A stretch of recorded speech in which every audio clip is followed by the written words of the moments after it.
ஜெபிப்போம். பரிசுத்தமும் இரக்கமும் நிறைந்த கர்த்தரும் இரட்சகரும் மீட்பரும் ஆகிய இயேசு கிறிஸ்துவே, இந்த வேளையில இந்த சத்திய வசனத்தை அநேகருக்கு இந்த ஆடியோ மூலமாய் நான் கொடுக்க ஆயத்தமா இருக்கிறேன். நீர் கொடுத்த இந்த வார்த்தையை ஏசப்பா, இந்த வார்த்தையை நீர் எனக்கு கொடுத்த வார்த்தையை நான் பிறருக்கு கொடுக்க கடனாளியா இருக்கிறேன். சத்தியத்தை அறிவீர்கள், சத்தியம் உங்களை விடுதலை ஆக்கும் அப்படின்னு சொல்லி யோவான் 8:32 நீங்க சொன்ன வார்த்தையின்படி இந்த சத்திய வசனமாகிய உடைய வார்த்தையை அநேகருக்கு கொடுக்க நான் கடனாளியா இருக்கிறேன். இதை கேட்கிற யாவருக்கும் தெளிவுண்டாகட்டும், மனக்கண்கள் திறக்கப்படட்டும், சத்தியத்தை அறிந்து கொண்டு அவங்க ஆசீர்வாதத்தை சுதந்திரித்துக் கொள்ள ஆக்கினத்திலிருந்து வெளியே வர இயேசுவின் நாமத்தினாலே அவர்களை ஆசீர்வதிக்கிறேன். உடைய கரம் கூட இருக்கட்டும். பாவத்தை மன்னிங்க, மீறுதலை மன்னிங்க. இந்த வார்த்தை அநேகருக்கு வெளிச்சமாய் இருப்பதாக இயேசுவின் நாமத்தில் ஜெபிக்கிறோம், ஜீவனுள்ள இயேசு கிறிஸ்துவாகிய பிதாவே, ஆமென். ஸ்தோத்திரம். இப்பொழுதும் கூட ஒரு காரியத்தை குறித்து நம்ம பார்க்க போகிறோம். என்ன காரியம் அப்படின்னு சொல்லி பார்த்தோம்னா, பழைய உடன்படிக்கை, புதிய உடன்படிக்கை. பழைய உடன்படிக்கையில என்ன இருக்கு, புதிய உடன்படிக்கையில எப்படிப்பட்ட இருக்கு? ரெண்டு பேரும் ஒன்னாக முடியுமா? பழைய உடன்படிக்கை உள்ள மனிதர்களும் புதிய உடன்படிக்கையில் உள்ள மனிதர்களும் ஒன்னாக முடியுமா அப்படின்னு சொல்லி நம்ம பார்க்க, அதுல இயேசு கொடுத்த கிருபையினால அந்த சத்தியத்தை அறிந்து கொள்வோம். முதலாவது ஒரு வசனத்தை நம்ம பார்ப்போம். யோவான் 1 17 வசனம். எப்படியெனில் நியாயப்பிரமாணம் மோசையின் மூலமாய் கொடுக்கப்பட்டது, கிருபையும் சத்தியமும் இயேசு கிறிஸ்துவின் மூலமாய் உண்டாயின. யோவான் 1:17 இந்த விதமான ஒரு வார்த்தை இருக்கு. எப்படியெனில் நியாயப்பிரமாணம் மோசையின் மூலமாய் கொடுக்கப்பட்டது, கிருபையும் சத்தியமும் இயேசு கிறிஸ்துவின் மூலமாய் உண்டாயின அப்படின்னு ஒரு வார்த்தை இருக்கு. அப்போ மோசே, நியாயப்பிரமாணம், பழைய உடன்படிக்கை மோசே, புதிய உடன்படிக்கை இயேசு, அப்படிதான் ஒரு மீனிங் வருது இல்லையா? இதுக்கு உண்டான ஒரு காரியத்தை நம்ம ஆராய்ந்து பார்ப்போமானால் இதற்கு விடை கிடைக்கும். நீங்க முதலாவது மோசையின் நியாயப்பிரமாணத்துல அதை குறித்ததான ஒரு காரியத்தை பார்ப்போம். பின்பு இயேசு கிறிஸ்து சொன்ன காரியத்தை நம்ம கம்பேரிசன் பண்ணி பார்க்கும் பொழுது நமக்கு நல்லா புரியும் அது காரியத்தை.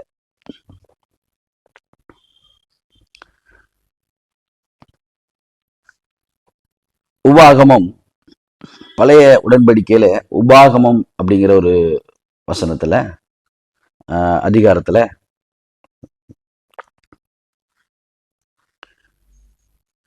அதுல நீங்க பார்த்தீங்க அப்படின்னா உபாகமம் 33 அதிகாரம் 1 பார்ப்போம். தேவனுடைய மனுஷனாகிய மோசே தான் மரணம் அடையும் முன்னே இஸ்ரவேல் புத்திரரை ஆசீர்வதித்த ஆசீர்வாதமாவது அப்படின்னு சொல்லி ஒரு காரியத்தை ஆரம்பிக்கிறார்.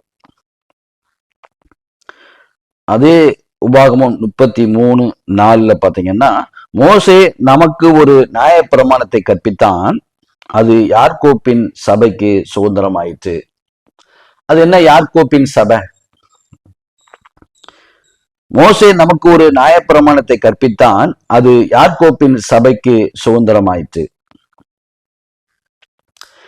அதுக்கு கீழே 5, ஜனங்களின் தலைவரும் இஸ்ரவேலின் கோத்திரங்களும் கூட்டம் கூடின போது அவர் யெஷூரனுக்கு ராஜாவா இருந்தார் அப்படின்னு சொல்லிட்டு ஒரு வார்த்தை இருக்கு. நீங்க 4ஆம் வசனம் நீங்க பாத்தீங்கன்னா உபாகமம் 33:4, மோசே நமக்கு ஒரு நியாயப்பிரமாணத்தை கற்பித்தான், அது யாக்கோப்பின் சபைக்கு சுதந்திரம் ஆயிற்று. யாக்கோப்பின் சபை மோசே கொடுத்தது யாக்கோப்பின் சபைக்கு. யாக்கோப்புக்கு இன்னொரு பேரு என்னது அப்படின்னு பாத்தீங்கன்னா, ஆதியாகமம் 32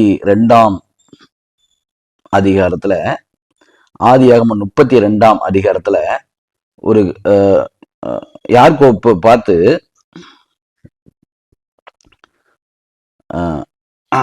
அதுல ஒரு காரியம் நான் உங்களுக்கு வாசித்து காமிக்கிறேன்.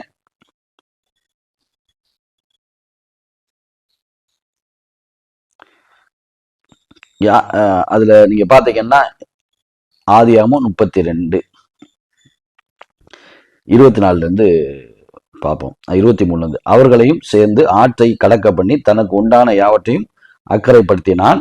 யாக்கோப்பு பிந்தி தனித்திருந்தான். அப்பொழுது ஒரு புருஷன் பொழுது விடியுமளவும் அவனோடு போராடி அவனை மேற்கொள்ளாததை கண்டு அவனுடைய தொடைச்சந்தை தொட்டார். அதனால் அவருடனே போராடுகையில் யாக்கோப்பின் தொடைச்சந்து சுளுக்கிற்று.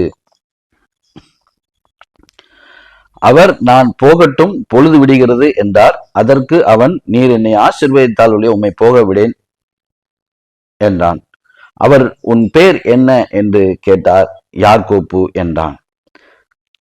அப்பொழுது அவர், உன் பேர் இனி யாக்கோப்பு எனப்படாமல் இஸ்ரவேல் எனப்படும், தேவனோடும் மனிதனோடும் போராடி மேற்கொண்டாயே என்றார். அப்போ உன் பேரு இன்னும் யாக்கோப்பு கிடையாது, இஸ்ரவேல். யாக்கோப்பு சன்னதி அப்படின்னா இஸ்ரவேல் சன்னதி தான். அதுக்கப்புறம் நீங்க பாத்தீங்கன்னா யாக்கோப்பின் குடும்பம் சொல்லி வந்துட்டே இருக்கிற காரியங்கள் இஸ்ரவேல் குடும்பத்தார் அப்படின்னு சொல்லி அதுல இருந்து மாறக்கூடிய ஒரு காரியங்கள் பார்க்கிறோம். இஸ்ரவேல் அப்படிங்கிற ஒரு காரியம் அங்கிருந்து தான் வருது. யாக்கோப்புக்கு இன்னொரு பேரு இஸ்ரவேல், தேவன் கொடுக்கிற பேர் தான். அப்போ இந்த இடத்துல நம்ம பார்த்தோம் அப்படின்னா யாக்கோப்பு இன்னொரு பேர் என்ன பேர்? இஸ்ரவேல். அப்போ உபாகமம் 33 அதிகாரத்துல 33 அதிகாரத்துல 4 வசனம், மோசே நமக்கு ஒரு நியாயப்பிரமாணத்தை கற்பித்தான், அது யாக்கோப்பின் சபைக்கு சுதந்திரமாயிற்று. யாக்கோப்பின் சபைக்கு இன்னொரு பேரு இஸ்ரவேல். அப்போ இந்த காரியத்தை குறித்து நம்ம பார்ப்போம் அடுத்த வசனத்துல. உபாகமம் 34:1. பின்பு மோசே மோவாப் சமமான வெளியிலிருந்து எரிகோவுக்கு எதிரான நேபோ மலையில் இருக்கும் பிஸ்காவின் கொடுமுடியில் ஏறினான். அப்பொழுது கர்த்தர் அவனுக்கு தான் மட்டுமுள்ள கிளையாத் தேசம் அனைத்தையும், நப்தலி தேசம் அனைத்தையும், எப்ராஹிம் மனேசே என்பவர்களின் தேசத்தை, கடைசி சமுத்திரம் வரைக்கும் உள்ள யூதா தேசம் வரை அனைத்தையும் அதெல்லாம் காமிச்சிட்டு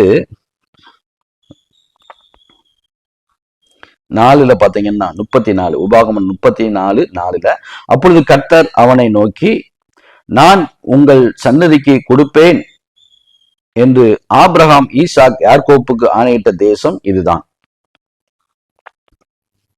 இதை உன் கண் காணும்படி செய்தேன், ஆனால் நீ அவ்விடத்திற்கு கடந்து போவதில்லை என்றார். நீ பார்ப்ப, இந்த கானான் தேசத்தை நீ பார்ப்ப, ஆனா நீ சுதந்தரிப்பதில்லை.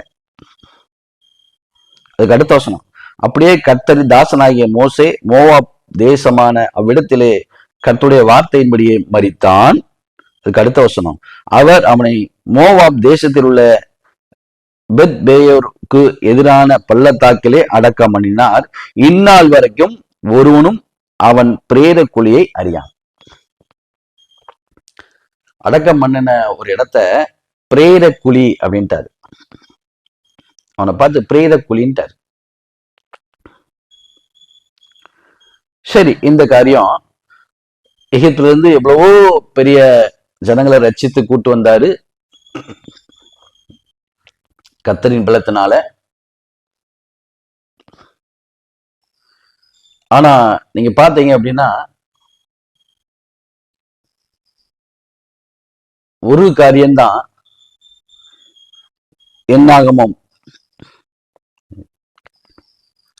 என்னாகமத்துல அதுல ஒரு காரியம் வருது. என்னாகமம்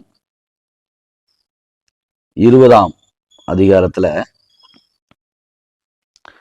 அங்க தண்ணி இல்ல. மோசே செய்த காரியத்தை நீங்க பாத்தீங்க அப்படின்னா,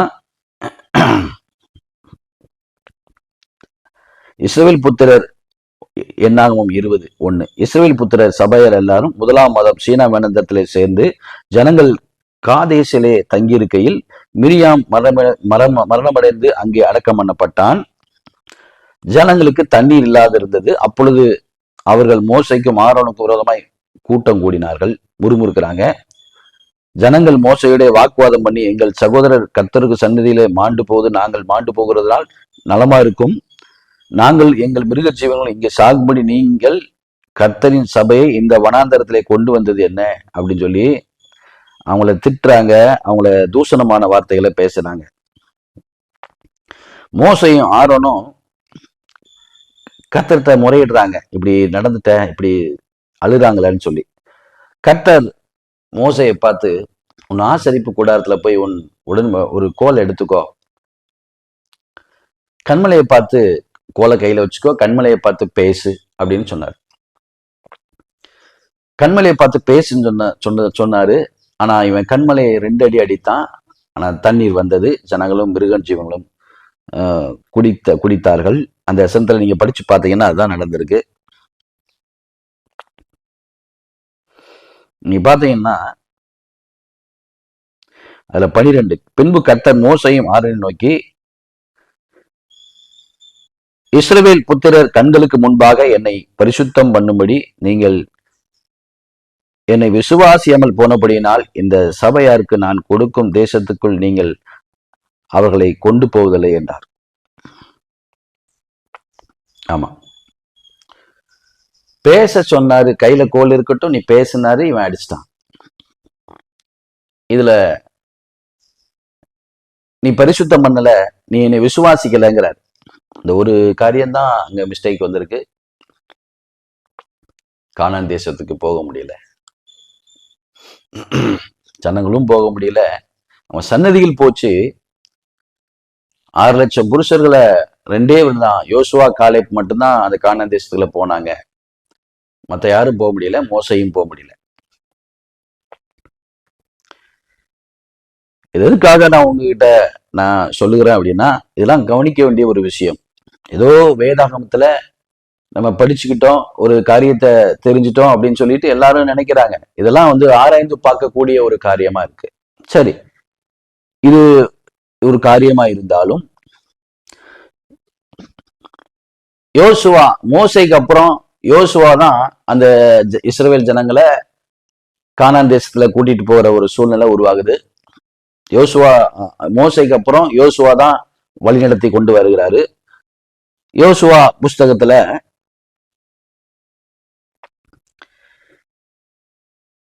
23, யோசுவா 23 அதுல நீங்க பாத்தீங்க அப்படின்னா,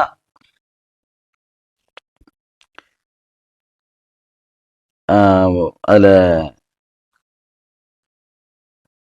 யோசுவா ஒரு காரியத்தை சொல்றாரு. யோசுவா 23:2, யோசுவா இஸ்ரவேலின் மூப்பரையும் தலைவரையும் நியாயாதிபதிகளையும் அதிபதிகளையும் மற்ற எல்லாரையும் அழைத்து அவர்களை நோக்கி, நான் வயது சென்று முதிர் வயதானேன் அப்படின்னு சொல்லிட்டு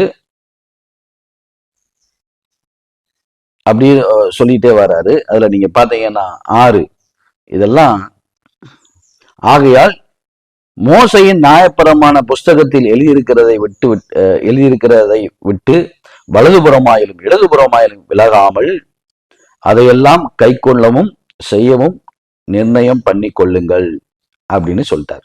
சொல்லிட்டு யோசுவா 23:14 ஒரு காரியத்தை அவர் சொல்றார் கடைசியா. இதோ இன்று நான் பூர்வத்தார் எல்லாரும் போகிற வழியே போகிறேன்.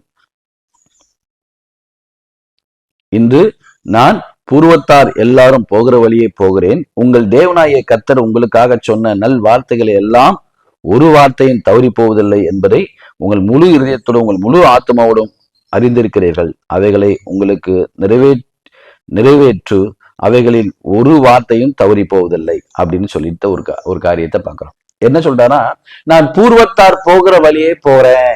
யோசுவா ஸ்டேட்மெண்ட், யோசுவா கொடுக்கிற ஒரு ஸ்டேட்மெண்ட்.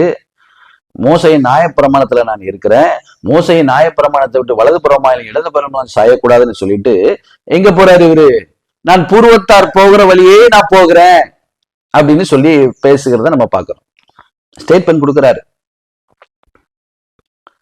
சரி, இது ஒரு பக்கம் இருந்தாலும் இன்னொரு காரியத்தையும் நம்ம பார்ப்போமானால், இது எதற்காக இதெல்லாம் சுட்டி காமிக்கிறேன் அப்படின்னா, உங்களுக்கு அது ஆசீர்வாதமாய் ஆராய்ந்து பார்ப்பதற்கு அது புரோஜனமாய் இருக்கும். அதுக்காக தான் அந்த காரியத்தை நான் உங்ககிட்ட ஷேர் பண்றேன். 1 ராஜாக்கள் 2ஆம் அதிகாரம் 1-2 நம்ம வாசித்து பார்த்தோம் அப்படின்னா நமக்கு தெரியும், தாவீது ஒரு பெரிய பழைய ஏற்பாட்டுல ஒரு முக்கியமான ஒரு நபர் அப்படின்னு நமக்கு தெரியும். அந்த வழியில, வம்ச வழியில தான் இயேசு கிறிஸ்து வருகிறாரு. அதெல்லாம் நமக்கு தெரியும். அவரு இங்க ஒரு காரியத்தை அவர் வாயினால அறிக்கையிடுறாரு. என்ன அறிக்கையிடுறாரு அப்படின்னா, 1 ராஜாக்கள் 2:1-2 நம்ம படிப்போம். தாவீது மரணமடையும் காலம் சமீபித்த போது அவன் தன் குமாரனாகிய சாலமோனுக்கு கட்டளையிட்டு சொன்னது அப்படின்னு சொல்லி ஒரு வார்த்தை வருது. அதுக்கு கீழே அவர் ஸ்டேட்மெண்ட் கொடுக்கிறாரு. நான் பூர்வத்தார் யாவரும் போகிற வழியே போகிறேன், நீ திடங்கொண்டு புருஷனாயிரி. நான் பூர்வத்தார் எங்க போறாங்க? பூர்வத்தார் யாரு? பூமியில உள்ள எல்லாரும் தான் பூர்வத்தார். பூர்வத்தார் போகிற வழியே நான் போறேன். பூர்வத்தார் எல்லாரும் எங்க போறாங்க? அங்கதான் நான் போறேன். நீனு அது திடங்கொண்டு புருஷனாயிரி. அவர் ஸ்டேட்மெண்ட் இதெல்லாம். அதுல 1 ராஜாக்கள் 2:4 படிச்சீங்கன்னா, மோசையின் நியாயப்பிரமாணத்தில் எழுதியிருக்கிறபடி நீ உன் தேவனாகிய கர்த்தருடைய கட்டளையும் கற்பனைகளையும் நியாயங்களையும் சாட்சிகளையும் கை கொள்ள அவர் வழியில் நடக்கும்படி அவருடைய காவலை காப்பாயாக. அவருடைய பிரமாணத்தை விட்டு நகலாதங்கிறாரு. ஆனா இவர் ஸ்டேட்மெண்ட் என்ன கொடுக்கிறாரு? நான் பூர்வத்தார் போகிற வழியே போகிறேன் அப்படின்னு ஸ்டேட்மெண்ட் கொடுக்கிறார். இதை நம்ம கவனிக்க வேண்டிய ஒரு காரியம். ஏன் பூர்வத்தார் போகிற வழியே போறேன் அப்படின்னு சொல்றாரு அப்படின்னா, இதுல ஒரு காரியம் இருக்கு. இப்ப பூர்வத்தார் போகிற வழியே போகிறன்னா இவர் எங்க போறாரு அப்படின்னு சொல்லி பார்க்கணும். நீங்க அப்போஸ்தலர் 2ஆம் அதிகாரத்துல 34ஆம் வசனத்தை நம்ம படிச்சோம்னா அதுக்கு விடை இருக்கு. தாவீது பரலோகத்துக்கு எழுந்து போகவில்லையே, நான் உம்முடைய சத்துருக்களை உம்முடைய பாடப்படியில் போடும் வரைக்கும் நீர் என் வலது பசத்தில் உட்காரும் என்று கர்த்தர் என் ஆண்டவனுடனே சொன்னார் என்று அவனுடைய சொல்லி இருக்கிறான் அப்படிங்கிறது. அப்ப தாவீது பரலோகத்துக்கு எழுந்து போகவில்லையே அப்படின்னு இருக்கு. நான் பூர்வத்தார் போகிற வழியே நான் போகிறேன்னு அவரே ஸ்டேட்மெண்ட் கொடுத்திருக்கிறாரு. இங்க பேதுரு அவரை குறித்ததான ஒரு காரியத்தை சுட்டி காமிக்கிறாரு. தாவீது பரலோகத்துக்கு எழுந்து போகவில்லையே அப்படின்னு. அதே அப்போஸ்தலர் 13ஆம் அதிகாரம் 36 நீங்க வாசித்து பார்த்தீங்கன்னா, தாவீது தன் காலத்தில் தேவனுடைய சித்தத்தின்படி அவருக்கு ஊழியம் செய்து பின்பு நித்திரையிலிருந்து தன் பிதாக்களிடத்திலே சேர்க்கப்பட்டு அழிவை கண்டான். என்ன கண்டானா? தாவீது அழிவை கண்டான். அதுக்கு அடுத்த வசனம், தேவனால் எழுப்பப்பட்டவரோ அழிவை காண்பதில்லை. ஆதலால் சகோதரரே, இவர் மூலமாய் உங்களுக்கு, யார்? இயேசு மூலமாய் உங்களுக்கு பாவ மன்னிப்பு உண்டாகும் என்று அறிவிக்கப்படுகிறது என்றும். அதுக்கு அடுத்த வசனம் முக்கியமான வசனம், அப்போஸ்தலர் 13:39. மோசையின் நியாயப்பிரமாணத்தினாலே நீங்கள் எவைகளிலிருந்து விடுதலையாகி நீதிமான்களாக்கப்படக்கூடாது இருந்ததோ, விசுவாசிக்கிறவன் எவனும் அவைகளிலிருந்து இவராலே விடுதலையாகி நீதிமான்களாக்கப்படுகிறான் என்று உங்களுக்கு தெரிந்திருக்க கடவுது. அதுக்கு அடுத்த வசனத்தை நான் வாசித்து காமிச்சிருந்தேன். அப்பதான் நிறைய பேருக்கு இது புரியும். அன்றியும் தீர்க்கதரிசியின் புஸ்தகத்திலே 41, அப்போஸ்தலர் 13:41, அசட்டைக்காரரே பாருங்கள், பிரமித்து அழிந்து போங்கள், உங்கள் நாட்களில் ஒரு கிரியை நான் நடப்பிப்பேன், ஒருவன் அதை உங்களுக்கு விவரித்து சொன்னாலும் நீங்கள் விசுவாசிக்க மாட்டீர்கள் என்று சொல்லி இருக்கிறபடி உங்களுக்கு நேரிடாதபடி எச்சரிக்கையா இருங்கள் என்றான். வேணா விளக்கமா சொல்றேன். கர்த்தராய் இயேசு கிறிஸ்து எனக்கு கொடுத்து இது நான் உடைக்கிறேன், இந்த ஓமையை உடைக்கிறேன், கண்கள் திறக்கப்பட்ட காரியத்தை நான் எல்லாத்துக்கும் ஷேர் பண்றேன். அவர் என்னுடைய வார்த்தை இல்ல, அவர் எனக்கு கொடுத்த வார்த்தையை நான் உங்களுக்கு கொடுக்கிறேன்.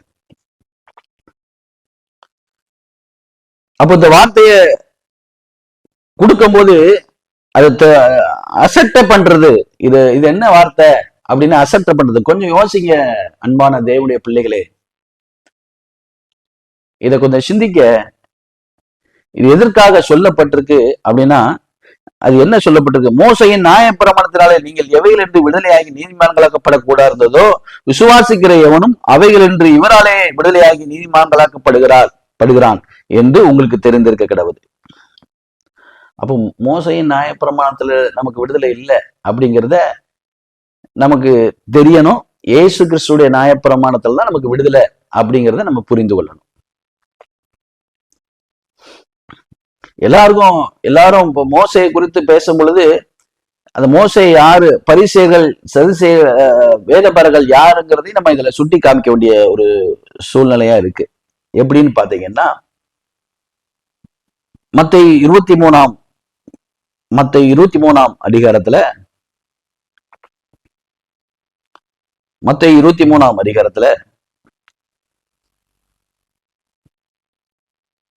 அதுல நீங்க பாத்தீங்கன்னா,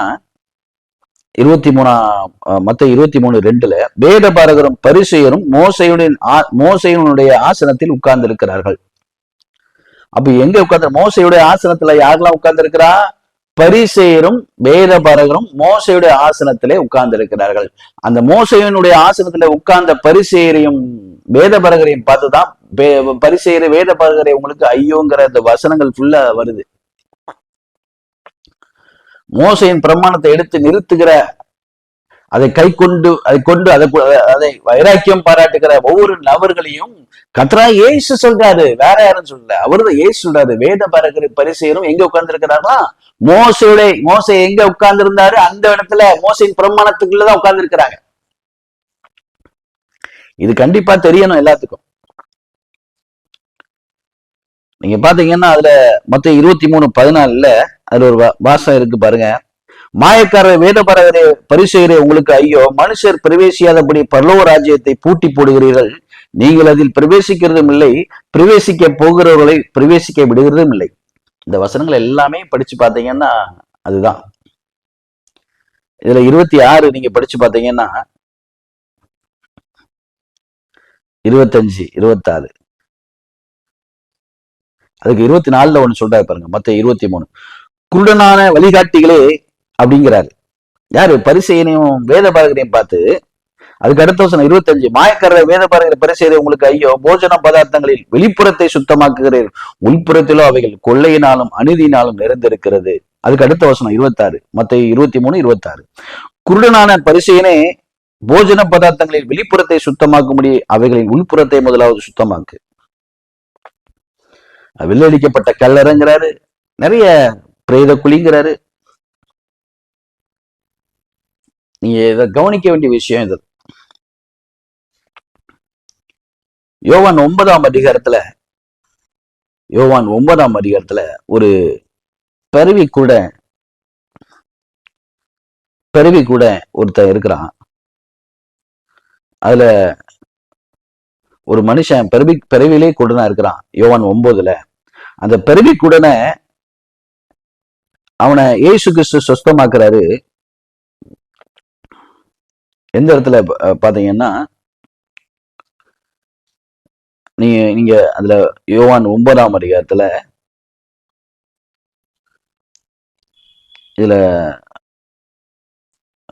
அதுல நீங்க பாத்தீங்கன்னா 13, யோவான் 9:13 அதுல 1 நீங்க படிச்சு பாத்தீங்கன்னா உங்களுக்கு தெரியும்.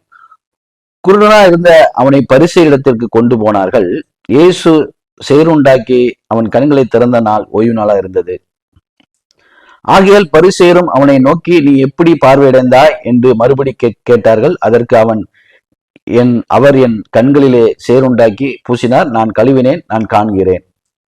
அப்பொழுது பரிசேயர்கள் சிலர், இந்த மனுஷன் ஓய்வு நாளை கை கொள்ளாதனால் இவன் தேவனிடத்திலிருந்து வந்தவன் அல்ல என்று இத திரும்ப திரும்ப கேட்டுக்கிட்டே இருக்கிறாரு. எப்படி உனக்கு குணமாச்சு, யார் உன்னை குணமாக்குனா பரிசேயர்கள் கேட்டுக்கிட்டே இருக்கிறாங்க. அதுல நீங்க பாத்தீங்க அப்படின்னா யோவான் 9 24, 25, 26 இதை நம்ம திரும்பியும் நம்ம பார்த்தோம் அப்படின்னா, அவன் பிரதித்திரமாக, அவர் பாவி என்று எனக்கு தெரியாது, நான் குருடனா இருந்தேன், இப்பொழுது காண்கிறேன், இது ஒன்றுதான் எனக்கு தெரியும் என்றான். அவர் மறுபடியும் அவனை நோக்கி, உனக்கு என்ன செய்தான், உன் கண்களை எப்படி திறந்தான் அப்படின்னு கேட்டுட்டே இருக்கிறாங்க பரிசேயர்கள் அந்த பிறவிக்கூடனை பார்த்து. 27 அவன் பிரதியுத்தமாக, முன்னமே நான் உங்களுக்கு சொன்னேன், நீங்கள் கேளாமல் போனீர்கள், மறுபடியும் கேட்க வேண்டியது என்ன, அவருக்கு சீசராக உங்களுக்கு மனதுண்டோ? யாருக்கா? இயேசு கிறிஸ்துவுக்கு சீசராக உங்களுக்கு மனதுண்டோன்னு கேட்கிறார். யார்? இந்த பிறவிக்கூடன் அந்த பரிசேயரை பார்த்து கேட்கிறார். நான் முன்னமே உங்களுக்கு சொன்னேன், நீங்கள் கேளாமல் போனீர்கள், மறுபடியும் கேட்க வேண்டியது என்ன, அவருக்கு சீசராக உங்களுக்கு மனதுண்டோ என்றான். அப்பொழுது பரிசேயர்கள் அவர்கள் அவனை வைது, பரிசேயர்கள் அவனை வைது, நீ அவனுடைய சீசன், நாங்கள் மோசையுடைய சீசன். நல்ல புரிந்து கொள்ளுங்கள், யாருடைய சீசன் இயேசு கிறிஸ்துவுக்கு விரோதமா பேசுறாங்க அப்படின்னு நல்லா புரிந்து கொள்ளணும். இது உண்மையாகவே இது சத்தியம். இது புரிந்து கொள்ளுதல் இல்லாம இருந்தீங்க அப்படின்னா, அது அசட்டை பண்ணினீங்க அப்படின்னா, நீங்க பதில் சொல்ல வேண்டிய காலங்கள் வரும். இந்த இயேசு கிறிஸ்து எனக்கு வெளிப்படுத்தின காரியத்தை நான் உங்களுக்கு சொல்லுகிறேன். அப்போ அந்த கண் திறக்கப்பட்டவனை பார்த்து பரிசேயர்கள் சொல்லுவாங்க, நீ அவனுடைய இயேசுவின் சீசன், நாங்கள் மோசையின் சீசன். யாரா? பரிசேயர்கள் யாரா? மோசையின் சீசன். இயேசு கிறிஸ்துவ துன்பப்படுத்திக்கிட்டே இருந்தது யாரு? பரிசேயர்களும் வேதபாரர்களும் தான். பரிசேயரும் வேதபாரர்களும் தான். அவங்க எங்க இருந்தாங்க? மோசையின் பிரமாணத்துல இருந்தாங்க. பழைய உடன்படிக்கையில மோசையின் பிரமாணத்துல இருந்தாங்க. இயேசு கிறிஸ்துடைய பிரமாணம் கிடையாது. அந்த பரிசேயருக்கும் வேதபாரருக்கும் இயேசு கிறிஸ்துடைய உபதேசம் இல்ல. இன்னைக்கு அநேகர் சொல்லலாம், நாங்க மோசையின் பிரமாணத்துல, பழைய உடன்படிக்கை, ஓய்வு நாள், எல்லாமே ஓய்வு நாள், ஆசாரியர்கள், திருவிருந்து, ஞானஸ்தானம், இது எல்லாமே அது எங்களுக்கு அந்த பழைய உடன்படிக்கையில என்னெல்லாம் உண்டோ இது எல்லாமே எங்களுக்கு அப்படின்னு சொல்லி யாத்திராகமம் 20ஆம் அதிகாரத்தில் சொல்லப்பட்ட கட்டளைகள் எல்லாம் எனக்கு என்ன சொல்லிட்டு இருப்பாங்க. அதை விட இங்க கட்டளைகள், இயேசு கிறிஸ்து அங்க மாம்ச பிரகாரமான கட்டளை, இங்க ஆவின் பிரகாரமான கட்டளையை கொடுத்தாரு. கொலை செய்யாதிருப்பா என்று பூர்வத்தாருக்கு உரைக்கப்பட்டதை கேள்விப்பட்டிருப்பீர்கள். மத்தேயு 5:21. இங்க கோவப்பட்டாலே கொலைங்கிறத சொல்லி கொடுக்கிறாரு. பழிவாங்க நினைச்சாலே கொலைக்கு சமன்னு சொல்லி கொடுக்கிறாரு. வெளிப்புறமான கட்டளை இல்ல, உள்புறமான கட்டளை. உள்ளே சுத்தப்படுத்தணுங்கிறாரு. மத்தேயு 5:27, 28 விபச்சாரம் செய்யாதிருப்பா என்று பூர்வத்தாருக்கு உரைக்கப்பட்டதை கேள்விப்பட்டிருப்பீர்கள். நான் உங்களுக்கு சொல்லுகிறேன், ஒரு பெண்ணை இச்சையோட பார்த்தாலே விபச்சாரம். வெளிப்புறமான விபச்சாரம் இல்ல, உள்ளே இச்சையோட பார்த்தாலே விபச்சாரம். உள்ள கழுவப்படுதல், இருதயம் கழுவப்படுதல். இதை கத்துக் கொடுத்தாரு. மத்தேயு 5:43, 44 உனக்கு அடுத்தவனை சினைத்து உன் சத்துருவை பகைப்பாய் என்று பூர்வத்தாருக்கு உரைக்கப்பட்டதை கேள்விப்பட்டிருப்பீர்கள். பூர்வத்தார் பழைய மனுஷனாகிய ஒவ்வொரு மனுஷனுக்கு உரைக்கப்பட்டது. அது ஜென்ம மனுஷனுக்கு உரைக்கப்பட்டது. உன்னை நம்ம நேசிக்கிறோம், நமக்கு விரோதமா யாராவது இருமுனா அவங்கள நம்ம பலி வாங்கணுங்கிற பிரமாணம் ஒவ்வொரு மனுஷனுக்குள்ளே இருக்கு. அதுதான் உனக்கு அடுத்தவனை சினைத்து உன் சத்துருவை பகைப்பாய் என்று பூர்வத்தாருக்கு உரைக்கப்பட்டதை கேள்விப்பட்டிருப்பீர்கள். நான் உங்களுக்கு சொல்லுகிறேன், உன் சத்துருக்களை சினையுங்கள், உன்னை சபிக்கிறவர்களை ஆசீர்வதிங்கள், உன்னை பகைக்கிறவர்களுக்கு நன்மை செய்யுங்கள், உன்னை நிந்திக்கிறவர்களுக்காகவும் துன்பப்படுத்துவதற்காகவும் ஜெபம் பண்ணுங்கள். இப்படி செஞ்சாதான் என் பிள்ளைங்கிறாரு. மத்தேயு 5:43, 44, 45. இந்த பிரமாணங்கள் மாம்ச பிரகாரமான பிரமாணங்கள் கிடையாது. இயேசு கிறிஸ்து சொன்னது எல்லாமே உள்ளான பிரமாணங்கள். ஆவி அக்கிரமத்தினாலும் பாவத்தினாலும் மரித்து போயிருந்த என்னை உயிர்ப்பித்தார். எபேசியர் 2:1 1-2 பார்த்தோம்னா, அப்போ வெளியான ஒரு மனுஷன் உயிர்ப்பிக்கிறது இல்ல, உள்ளான மனுஷன். ஆமா, உள்ளான மனுஷன் உயிர்ப்பிக்கப்படணும். இதுதான் அவருடைய நோக்கமே தவிர சடங்காச்சாரங்கள்ல ஒண்ணுமே இல்லை. நான் வெளிப்புறமா பாவம் செய்யவே இல்லை, நான் வெளிப்புறமா ஒருத்தனை கொல்லல, நான் வெளிப்புறமா நான் விபச்சாரம் பண்ணல, நான் வெளிப்புறமா நான் யாரையுமே பகைக்கல, நான் உள்ள பகைச்சிருக்கிறேன், உள்ள இச்சோடைய பார்த்திருக்கிறேன், உள்ள கோவப்பட்டிருக்கேன், பழிவாங்க நினைச்சிருக்கிறேன் அப்படின்னா அது ஒரு பிரயோஜனம் இல்லை. இயேசுவோட பிரமாணம் உள்ளதான் பகை சொல்லுது. உள்ள சுத்தப்படுத்தினா வெளியில தன்னாலே சுத்தமாயிருங்கிறார். இதெல்லாம் நம்ம கவனிக்க வேண்டிய ஒரு பகுதி. தாவீத ஒரு காரியத்தை குறித்து, தாவீது ஏன் பரலோகத்துக்கு ஏறி போகவில்லையே அப்படிங்கிறத நான் உங்களுக்கு காண்பித்து கொடுக்குறேன். தாவீது பரலோகத்துக்கு எழுந்து போகவில்லையே அப்படின்றதுல தாவீது ஒரு சொல்லிட்டாரு. என்ன சொன்னாரு? 1 ராஜாக்கள் 2ல நான் அவருடைய சாலமோன் ஆகிய மகனை பார்த்து அவர் சொல்றாரு, நான் பூர்வத்தார் போகிற வழியே நான் போறேன்ப்பா, நீ நான் அது திடன் கொண்டு புருஷனாயிரி அப்படின்னு சொல்லிட்டாரு. அப்போஸ்தலர் 2:34 தாவீது பரலோகத்துக்கு எழுந்து போகவில்லைன்னு வார்த்தை இருக்கு இல்லையா? இதெல்லாம் நம்ம கவனிக்க வேண்டிய வார்த்தை. அப்போஸ்தலர் 13:36 அழிவை கண்டான், தாவீது அழிவை கண்டான் இருக்கு இல்லையா? அப்ப இதெல்லாம் நம்ம கவனிக்க வேண்டிய ஒரு காரியம். தாவீது எதற்காக பரலோகத்துக்கு எழுந்து போகல? அந்த வார்த்தையும் பரலோகங்கிறது வார்த்தையை தான் குறிக்கும், இந்த வார்த்தையில பயணிக்கிறது தான் குறிக்குங்கிறத நமக்கு உனக்கு சுட்டி காமிக்கிறேன். அந்த வார்த்தையும் இந்த வார்த்தையும் ஈக்குவலா ஆக முடியுமா? அந்த வார்த்தையும் இந்த வார்த்தையும் ஒரு சமம், ரெண்டும் ஒண்ணுதானா அப்படிங்கறத நம்ம பார்க்கணும் இல்லையா? நீங்க பாத்தீங்க அப்படின்னா சங்கீத புஸ்தகத்துல 109ஆம் சங்கீதத்தை நம்ம உங்களுக்கு சுட்டி காட்டும்படியாக இந்த காரியத்தை நான் வாசித்து காண்பிக்கிறேன். சங்கீதம் 109, சங்கீதம் 109ல தாவீது ஒரு ஜெபத்தை விண்ணப்பத்தை ஏறெடுக்கிறாரு. என்ன விண்ணப்பம் அப்படின்னு சொல்லி நம்ம பார்த்தா நமக்கு தெரியும் இல்லையா? அது எப்படிப்பட்ட விண்ணப்பம்? அந்த விண்ணப்பம் நம்ம செய்ய முடியுமா? இப்போ இயேசுடைய பிரமாணத்துல இருந்துகிட்டு இந்த சங்கீத 109 நம்ம எடுத்து பயன்படுத்த முடியுமா? இந்த 109ஆம் சங்கீதத்தை நம்ம பேசுறதுக்கு நம்ம அனுமதிக்கப்பட்டிருக்கோமா அப்படின்னு நம்ம தெரிந்து கொள்ளலாம். அதுக்குதான் 109ஆம் சங்கீதம். அவரு ஒரு முறையிடுதலை வைக்கிறாரு. நான் வாசித்து காண்பிக்கிறேன், நீங்க பாருங்க. நான் துதிக்கும் தேவனே, 109ல 1, சங்கீதம் 109:1.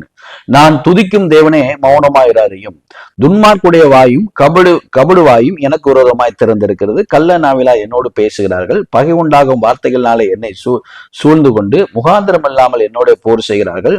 என் சிநேகிதனுக்கு பதிலாக என்னை விரோதிக்கிறார்கள், நானோ ஜெபம் பண்ணி கொண்டிருக்கிறேன். நன்மைக்கு பதிலாக எனக்கு தீமை செய்கிறார்கள், என் சிநேகிதனுக்கு பதிலாக என்னை பகைக்கிறார்கள். அவனுக்கு மேலாக துஷ்டனை ஏற்படுத்தி வையும். சாத்தான் அவன் வலது பசத்திலே நிற்பானாக. அவன் நியாயம் விசாரிக்கப்படும் போது குற்றவாளியாக கடவன். அவன் ஜெபம் பாவமாக கடவது. அவன் நாட்கள் கொஞ்சமாக கடவது. அவன் நாட்கள் என்ன? அவன் சீக்கிரம் கொள்ளுங்கிறான். அவன் உத்தியோகத்தை வேறொருவன் பெற கடவன். அவன் வேலையை பிடுங்கும் அப்படிங்கிறான். அவன் பிள்ளைகள் திக்கற்றவர்களும் அவன் மனைவி விதவையமாக கடவர்கள். பிள்ளை திக்கற்ற யார் அனாதை ஆகணும், மனைவி விதவை ஆகணும்னு அவனை கொல்லும், எனக்கு விரோதமா எழும்பணும்னு நீ கொல்லும் அப்படின்னு சொல்லி முறையீடு.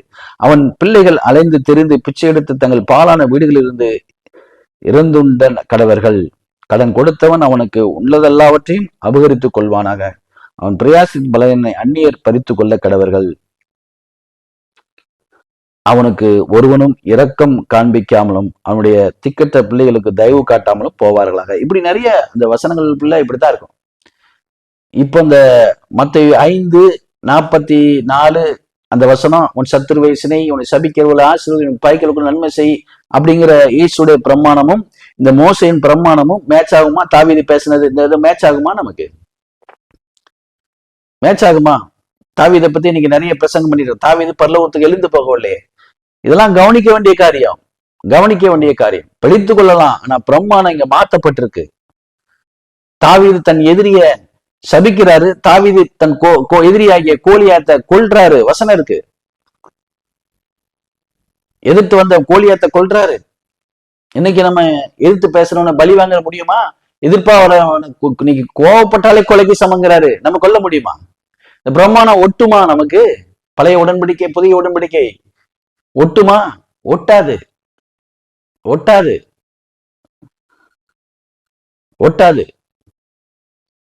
அதுதான் திரும்ப திரும்ப நான் சொல்றேன். அதுதான் சொல்றாரு இயேசு கிறிஸ்து யோவான் 7:19 ஒரு காரியத்தை சொல்றாரு. யோவான் 7:19 மோசே நியாயப்பிரமாணத்தை உங்களுக்கு கொடுக்கவில்லையா? அப்படி இருந்தும் உங்களில் ஒருவனும் அந்த நியாயப்பிரமாணத்தின்படி நடக்கிறது இல்லையே. அப்ப மோசே நியாயப்பிரமாணத்தை உங்களுக்கு கொடுக்கவில்லையா? அப்படி இருந்தும் அந்த நியாயப்பிரமாணத்தின்படி நடக்கவில்லையே அப்படின்னு ஒரு காரியத்தை சொல்றாரு. இதுல நீங்க பாத்தீங்க அப்படின்னா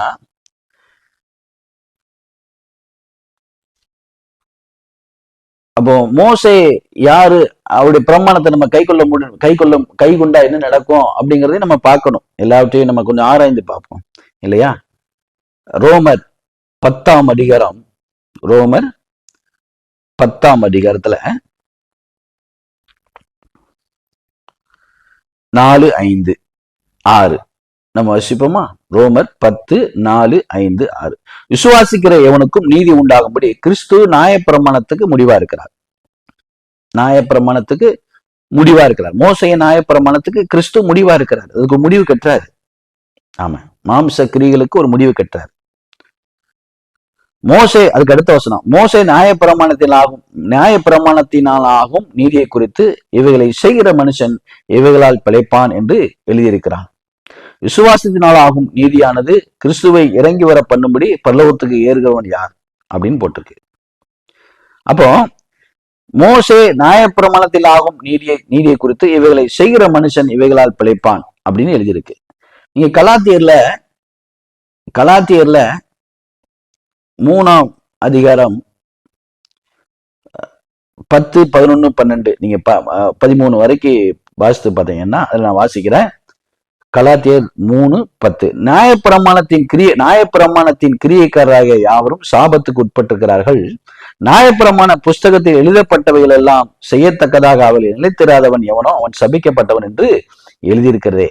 நியாயப்பிரமாணத்தினாலே ஒருவனும் தேவனிடத்தில் நீதிமான்கள் ஆகுறதில்லை என்று வெளியரங்கமா இருக்கிறது. ஏனெனில் விசுவாசத்தினால் நீதிமான் பிழைப்பான் என்று எழுதியிருக்கிறதே. நியாயப்பிரமாணமோ விசுவாசத்துக்குரியதல்ல, அவைகளை செய்கிற மனுஷனே அவைகளால் பிழைப்பான். ஆமென். அதுக்கு அடுத்த வசனம், மரத்திலே தூக்கப்பட்ட எவனும் சபிக்கப்பட்டவன் என்று எழுதியிருக்கிறபடி கிறிஸ்து நமக்காக சாபமாகி நியாயப்பிரமாணத்தின் சாபத்துக்கு நம்மளை நீக்கலாக்கி மீட்டுக் கொண்டார். நியாயப்பிரமாண சாபத்துக்கு நம்மளை நீக்கலாக்கி மீட்டுக் கொண்டாரு. திரும்பியும் நம்ம நியாயப்பிரமாணம் அப்படின்னு நம்ம பார்க்கிறோம். நியாயப்பிரமாணத்துக்குள்ளதான் நம்ம பயணிக்க நினைக்கிறோம். மரத்திலே தூக்கப்பட்ட எவனும் சபிக்கப்பட்டவன் அப்படின்னு இருக்கிற உடனே இன்னைக்கு எல்லாருமே நம்ம சிலுவையில தூக்கப்படல, சிலுவையினால கட்டப்பட்டிருக்கோம் இல்லையா? இன்னைக்கு வார்த்தையினால கட்டப்பட்டிருக்கோம். மரத்திலே தூக்கப்பட்ட எவனும் சபிக்கப்பட்டவன் அப்படின்னு இருக்கு. இன்னைக்கு நம்ம ஒவ்வொரு மனிதனும் எப்படிப்பட்டவனா இருக்கிறான்? ஆதியாகமத்துல 3ஆம் அதிகாரத்துல ஆதாம 10 சொல்றாரு, ஆதாமே உன் நிமித்தம் பூமி சபிக்கப்பட்டிருக்குங்கிறார். பூமின்னா இந்த பூமி இல்ல, தன் மனிதனை தான் குறிக்கி. இந்த பூமியில அக்கினி போட வந்தேன்கிறாரு. பூமிங்கிறது ஓமையான ஒரு சொல், மனிதனை தான் குறிக்கி. ஆதாமே உன் நிமித்தம் இந்த பூமி சபிக்கப்பட்டிருக்குங்கிறாரு, கீழ்ப்படியாமையினால.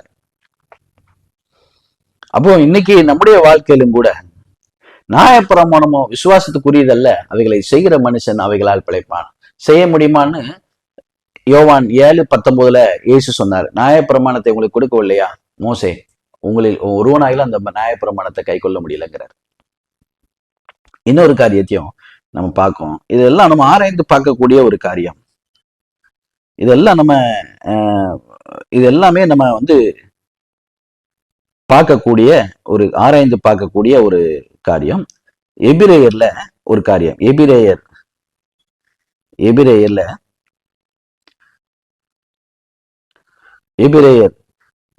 3ஆம் அதிகாரம் 2, 3, 4, 5 நம்ம வாசிக்கிறேன். மோசே தேவனுடைய வீட்டில் எங்கும் உண்மையுள்ளவராய் இருந்தது போல இவரும் தம்மை ஏற்படுத்தினவருக்கு உண்மை உள்ளவராய் இருக்கிறார். வீட்டை உண்டு பண்ணினவன் வீட்டை பார்க்கிலும் அதிக கனத்துக்குரியவனா இருக்கிறான். அதுபோல மோசையை பார்க்கிலும் இவர் அதிக மகிமைக்கு பாத்திரரா இருக்கிறார். நல்லா பார்த்துக்கோங்க. மோசே தேவனுடைய வீட்டில் எங்கும் உண்மையுள்ளவனா இருந்தது போல இவரும் தம்மை ஏற்படுத்தினவருக்கு உண்மையுள்ளவனா இருக்கிறார். வீட்டை உண்டு பண்ணினவன் வீட்டை பார்க்கிலும் அதிக கனத்துக்குரியவனா இருக்கிறான். அதுபோல மோசையை பார்க்கிலும் இவர் அதிக மகிமைக்கு பாத்திரரா இருக்கிறார். ஏனெனில் எந்த வீடும் ஒருவனாலே உண்டாக்கப்படும், எல்லாவற்றையும் உண்டு பண்ணினவர் தேவன். சொல்லப்படுகிற போகிற காரியங்களை குறித்து சாட்சியாக மோசே பணிவிடக்காரனாகிய அவருடைய வீட்டில் எங்கும் உண்மையுள்ளவனா இருந்தான். கிறிஸ்துவோ அவருடைய வீட்டுக்கு மேற்பட்டவராகிய குமாரனாக உண்மையுள்ளவனா இருக்கிறார். இதுதான் நாமே அவருடைய வீட்டாரா இருப்போம். அல்லேலூயா. இது நம்ம வாசித்து பார்க்கக்கூடிய ஒரு காரியம். அப்ப இதுலயும் நம்ம ஒரு தெளிவு உண்டாகணும். 2 கொரிந்தியர்ல அதையும் நான் உங்களுக்கு சுட்டி காமிக்க விரும்புகிறேன். 2 கொரிந்தியர் 3ஆம் அதிகாரம் 2 கொரிந்தியர் 3ஆம் அதிகாரத்துல 6, 7, 8, 9, 10 நம்ம படிச்சோம் அப்படின்னா அதுலயும் ஒரு காரியத்தை பவுலை வச்சு நம்ம எழுதி இருக்கிறாரு. புது நீங்க 2 கொரிந்தியர் 3:6 இருந்து நான் படிக்கிறேன். புது உடன்படிக்கையின் ஊழியக்காரராக இருக்கும்படி அவரே எங்களை தகுதி உள்ளவர்கள் ஆக்கினார். அந்த உடன்படிக்கை எழுத்து கூறியதா இராமல் ஆவி கூறியதா இருக்கிறது. எப்படியா? எழுத்து கூறியதா இராமல். உடன்படிக்கை மோசையின் எழுத்து கூறியது, இயேசு ஆவி கூறியவரா இருக்கிறாரு. இப்ப இயேசு எப்படி இருக்காரு? யோவான் 4:24 தேவன் ஆவியா இருக்கிறாரு இல்லையா, வார்த்தையா இருக்கிறாரு. ஆமென். அப்போ இந்த இடத்துல நம்ம புது உடன்படிக்கையின் ஊழியக்காரரா இருக்கும்படி அவரே எங்களை தகுதி உள்ளவர்கள் ஆக்கினார். அந்த உடன்படிக்கை எழுத்து கூறியதா இராமல் ஆவி கூறியதா இருக்கிறது. எழுத்து கொள்கிறது, ஆவியை உயிர்ப்பிக்கிறது. எழுத்து எப்படியா? மோசையின் பிரமாணம் என்ன செய்யா? எழுத்து கொல்லுகிறது, ஆவியை உயிர்ப்பிக்கிறது. அதான் சொல்றாரு யோவான் 6:63 ஆவியை உயிர்ப்பிக்கிறது, மாம்சமானது ஒன்றுக்கு உதவாது, நான் உங்களுக்கு சொல்லுகிற வசனங்கள் ஆவியாயும் ஜீவனுமாய் இருக்க சொல்லியிருக்கிறார். இப்போ அந்த அதுக்கு அடுத்த வசனம் 2 கொரிந்தியர் 3:7 பார்ப்போம். அது கண்டினியூ நான் ஒரு தொடர்ச்சியான ஒரு வசனம் தான். எழுத்துக்களினால் எழுதப்பட்டு கற்களில் பதித்திருந்த மரணத்துக்கு ஏதுவான ஊழியத்தை செய்த மோசையுடைய முகத்திலே மகிமை பிரகாசம் உண்டானபடினால். எப்படியா? மரணத்துக்கு ஏதுவான ஊழியத்தை யார் செஞ்சாரா? மோசே. மரணத்துக்கு ஏதுவான ஊழியத்தை செய்தது யாரு? மோசையுடைய முகத்திலே மகிமை பிரகாசம் உண்டானபடியினால் இஸ்ரவேல் புத்திரர் அவன் முகத்தை நோக்கி பார்க்க கூடாது இருந்தார்களே. ஒளிந்து போகிற மகிமை உள்ளுடைய அந்த ஊழியமே அப்படிப்பட்ட மகிமை உள்ளதா இருந்தால் அப்படின்னு அது அவன் மோசையுடைய ஒளிந்து போயிற்று. ஒளிந்து போகிற மகிமையுடைய ஊழியமே அந்த அப்படிப்பட்ட மகிமை உள்ளதா இருந்தால் ஆவிக்குரிய ஊழியம் எவ்வளவோ மகிமை உள்ளதா இருக்கும். ஆக்கினை தீர்ப்பு கொடுக்கும் ஊழியம் மகிமை உள்ளதா இருந்தால் நீதி கொடுக்கும் ஊழியம் அதிக மகிமை உள்ளதா இருக்குமே. அது ஆக்கினை தீர்ப்பு. மோசையின் ஊழியம் ஆக்கினை தீர்ப்பு கொடுக்கும் ஊழியம். இங்கே நீதி கொடுக்கும் ஊழியம். அதுக்கு 2 கொரிந்தியர் 3:10 அதுக்கு அடுத்த வசனம். இப்படி இருக்க மகிமைப்பட்டிருந்த அந்த ஊழியத்துக்கு இந்த ஊழியம், இப்படியாக மகிமைப்பட்டிருந்த அந்த ஊழியம் இந்த ஊழியத்துக்கு உண்டா இருக்கிற சிறந்த மகிமைக்கு முன்பாக மகிமைப்பட்டது அல்ல. அன்றியும் ஒளிந்து போவதே மகிமை உள்ளதா இருந்தால் நிலைத்திருப்பது அதிக மகிமை உள்ளதா இருக்குமே. எவ்வளவு அழகா தெளிவா சொல்லி இருக்கிறாங்க. எவ்வளவு அழகா தெளிவா சொல்லி இருக்கிறாங்க. பவுலை வச்சு பேசியிருக்கிறாரு. இதுல நீங்க இன்னமும் பாத்தீங்க அப்படின்னா எபிரேயர் 11ஆம் அதிகாரத்துல எபிரேயர் 11 நம்ம எல்லாருக்கும் விசுவாசத்தினால நற்சாட்சி பெற்றவர்கள் தெரியும். நீங்க பாத்தீங்கன்னா விசுவாசனாலே ஆபேல், காயின் அப்படின்னு சொல்லி நிறைய வரும். இதுல எல்லாருடைய பேரும் வரும். விசுவாசத்தினாலே நோவா அவருடைய பேர் வரும். விசுவாசனாலே ஆபிரகாம் பேரு ஆபிரகாம் செய்ததையும் வரும். விசுவாசனாலே சாராள் பேர் வரும். அதுல எல்லாருடைய பேரும் வரும். விசுவாசனாலே ஈசாக்கு பேர் வரும். விசுவாசனாலே நிறைய காரியத்துல யாக்கோப்பு பேர் வரும். எல்லாருடைய பேரும், யோசேப்பு பேர் வரும். மோசே பிறந்த போது அவனுடைய தாயார், அதுல மோசையுடைய பேரும் விசுவாசனாலே வரும். மோசே எல்லாருடைய பேர் வரும். மோசே, தாவீது, சாலமோன், சாத்ராக், மேசகா, தானியேலு, இது எல்லாருடைய பேர் வரும். நீங்க நல்லா பாத்தீங்கன்னா அந்த வசனம் உள்ள படிச்சு பாத்தீங்கன்னா எபிரேயர் 11 படிச்சீங்கன்னா இவர்கள் எல்லாரும் விசுவாசத்தினாலே நற்சாட்சி பெற்றும் வாக்குத்தத்தம் பண்ணப்பட்டதை அடையாமல் போனார்கள். எப்படியா? விசுவாசத்தினாலே நற்சாட்சி பெற்றும் வாக்குத்தத்தம் பண்ணப்பட்டதை அடையாமல் போனார்கள். அவர்கள் நம்ம எல்லாமல் பூர்ணாகாதபடி விசேஷித்த நன்மையானது ஒன்றை தேவன் நமக்கென்று முன்னதாகவே நியமித்திருக்கிறார். அது என்னது? நித்திய ஜீவன். வார்த்தை. ஆமேன். வார்த்தை நமக்கு வச்சிருக்கிறார். இந்த வார்த்தை உண்மையாகவே தேவன். ஆதியிலே வார்த்தை இருந்தது, அந்த வார்த்தை தேவனத்தில் இருந்தது, அந்த வார்த்தை தேவனா இருந்தது. யோவான் 1:1 அந்த வார்த்தை தான் மாம்சமாகி கிருபையினாலும் சத்தியத்தினால் நிறந்தவராய் நமக்குள்ளே வந்து வாசம் பண்ணினார். யோவான் 1:14 இந்த வார்த்தை எதுக்கு வரணும்? நீதியை குறித்தும் நியாய தீர்ப்பை குறித்தும் கண்டித்து உணர்த்துகிற பரிசுத்த ஆவியானவர், தேற்றரவாளன். இந்த வார்த்தையை படிக்கும் பொழுது உள்ள வந்து நம்ம எதை செய்யணும் செய்யக்கூடாதுங்கிறத கற்பிக்க அவர் போதுமான தெய்வமா இருக்கிறார். பழைய உடன்படிக்கையில அப்படி கிடையாது. நான் பாவம் செய்தேன்னா பரிகாரம் பலி செலுத்தப்படும். அதுதான் நடந்திருக்கு. இங்க புது உடன்படிக்கையில மனம் திரும்புங்கள், பரலோக ராஜ்யம் சமீபித்திருக்கிறது. அப்படின்னா பரலோக ராஜ்யம்னா இயேசு பேசின வார்த்தைகளை தான் ராஜ்யம், பரலோக ராஜ்யம்னு சொல்றாரு.